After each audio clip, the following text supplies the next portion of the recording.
तो हमें अभी सवाल पूछा गया कि कौन सी बाणी कब पढ़नी चाहिए। यानी कि जब आपको हिम्मत की ज़रूरत है तो कौन सी बाणी पढ़नी है, जब आपको एंजाइटी या घबराहट हो रही हो तब कौन सी बाणी पढ़ें। तो सबसे पहले मैं ये बताना चाहूँगा कि आप कोई भी बाणी किसी भी टाइम पे पढ़ सकते हैं, लेकिन फिर भी अगर आपको स्पेसिफिकली सिचुएशन के अकॉर्डिंगली बाणी पढ़नी है तो आपको इस वीडियो में पता चलेगा। ये बाणियाँ जो है वो सिर्फ सिख कम्युनिटी के लोगों के लिए नहीं है।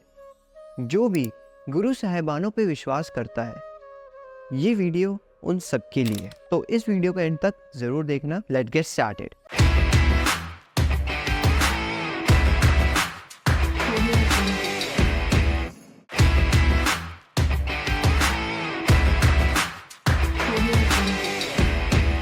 So before get into it, सबसे पहले हमें समझना पड़ेगा कि सिख कौन।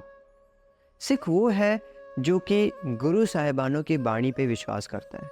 सिख वो है जो वाहिगुरु के हुक्म के हिसाब से चलता है।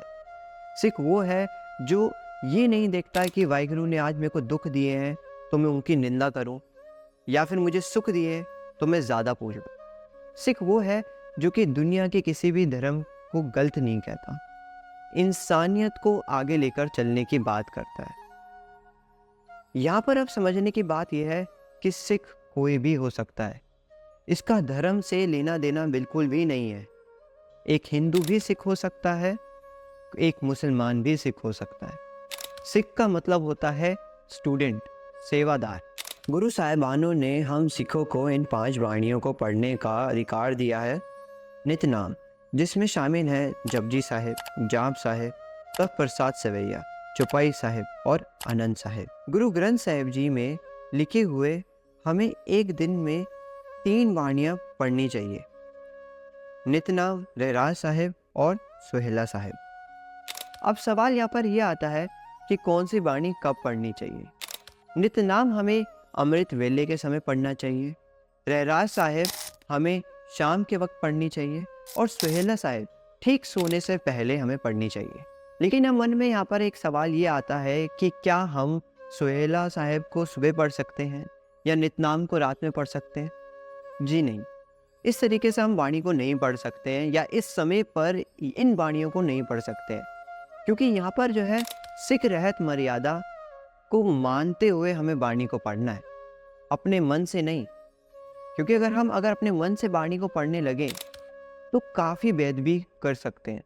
इसलिए यहाँ पर सिख रहत मर्यादा को बनाया गया है ताकि आप उसी को फॉलो करते हुए, ये वो रूल्स हैं जिसके अकॉर्डिंगली आपको वाणी पढ़नी है, तो इसी को फॉलो करते हुए हमें अपनी वाणी को पढ़ना है। साथ ही साथ इसका एक साइंटिफिक रीज़न भी है। अगर मैं आपको बताऊं, सुहेला साहिब को रात को इसलिए पढ़ा जा रहा है क्योंकि दिन भर हम बहुत सारी एक्टिविटीज़ करते हैं, जो कि एक्टिविटीज़ हमारे सबकॉन्शियस माइंड में चली जाती है, और अगर हम सुहेला साहिब ना पढ़ें तो वही एक्टिविटीज़ हमें सोने भी नहीं देगी, क्योंकि हमें सपने भी वैसे ही दिखेंगे जैसे हमने कॉन्शियसली रहते हुए किया था। इसलिए डॉक्टर भी कहते हैं कि सोने से पहले जो है आपको मेडिटेशन करना बहुत ज़रूरी है। अब शब्द के माध्यम से भी इस चीज़ को समझते हैं कि जहाँ पर गुरबानी में कहा गया है, पहले पहर पहरुला पहले भी पचरात, जो जगन लेन से सोई कहो दात। जहाँ पर इसका मतलब ये होता है कि अगर आप रात को सुहेला साहब पढ़ते हैं तो ये एक फूल बन जाता है। जब पूरी रात ये शब्द आपके अंदर घूमता रहेगा तो सुबह उठने पर आपको उस फूल के ऊपर एक रसीला पहल मिलेगा, जो है सुहेला साहिब का आशीर्वाद। अब यहाँ पे याद ये रखना है कि सुखमनी साहिब जी और दुखभंजनी साहिब जी के पाठ को आप कभी भी कर सकते हैं। सिख रहत मर्यादा में इन पाठ के बारे में ज़्यादा कुछ हमें नहीं बताया गया है, एक स्पेसिफिक टाइम के बारे में नहीं बताया गया है, जिस तरीके से सुहेला, रहराज साहिब या फिर नितनाम के पाठ के बारे में बताया गया है। अब सुखमनी साहिब जी अर्जन देव जी ने लिखी थी, जहाँ पर उन्होंने वाहिगुरु को धन्यवाद करते हुए कि जो भी सुख उन्हें मिले हैं, वहीं उस उद्देश्य से बाणी लिखी गई। वहीं दुखभंजनी साहिब जी के पाठ को तब किया जाता है जब आप दुखों से गुजर रहे हो या फिर आपका वक्त ठीक ना चल रहा हो। उठते बैठते सोवत दीजिए मार्ग चलत हर हर गाइए, दिन रात आधारो प्यारो, निमक न किज ढीला। संत सेवा कर भवानी, ल्याय त्याग मन हथीला।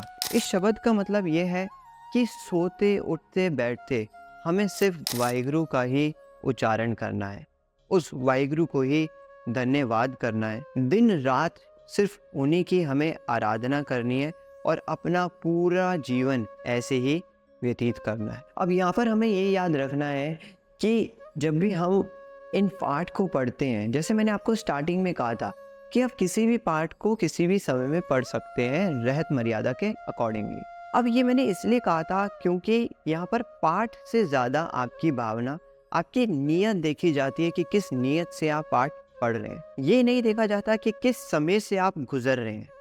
अगर आपको घबराहट है, अगर आपको डर लग रहा है, अगर आपको नींद नहीं आ रही है, तो ये समझिए कि अगर आप कोई भी पाठ करते हैं, अगर आप सच्ची नीयत से करते हैं तो उसका फल आपको ज़रूर मिलेगा। जे सुख देता तुझे आराधी, जे भुख दुख भी तुझे तियाई। जे भुख देती इति है राजा, दुख विच सुख मनाई। और अगर मैं इस शब्द के आपको अर्थ के बारे में बताऊं तो जैसे मैंने पहले बताया आपको, अगर मुझे यहाँ पर सुख मिले तो भी मैं वाहिगुरु का ही धन्यवाद करूँगा। अगर मुझे यहाँ पर दुख भी मिले तो भी मैं वाहिगुरु को ही धन्यवाद करूँगा। अगर वो वाहिगुरु मुझे भूखा रखता है तो मैं भूखा रहूँगा, और अगर मुझे दुख मिल रहे हैं तो मैं वैसे ही रहूँगा जैसे सुखी में रहता हूँ, क्योंकि नानक नाम मेरे साथ है। तो अगर मैं इस वीडियो को कंक्लूड करते हुए आपको बताऊं तो यहाँ पर हमने आज की वीडियो में ना सिर्फ ये जाना कि कौन सी बाणी हमें कब पढ़नी चाहिए, बल्कि यहाँ पर हमने ये भी समझा कि सिख रहत मर्यादा की क्या अहमियत है। और जो भी बाणी आप पढ़ें, सिख रहत मर्यादा के अकॉर्डिंगली ही पढ़ें। दूसरी तरफ आपको ये समझना है कि नीयत पर आपको ध्यान देना है।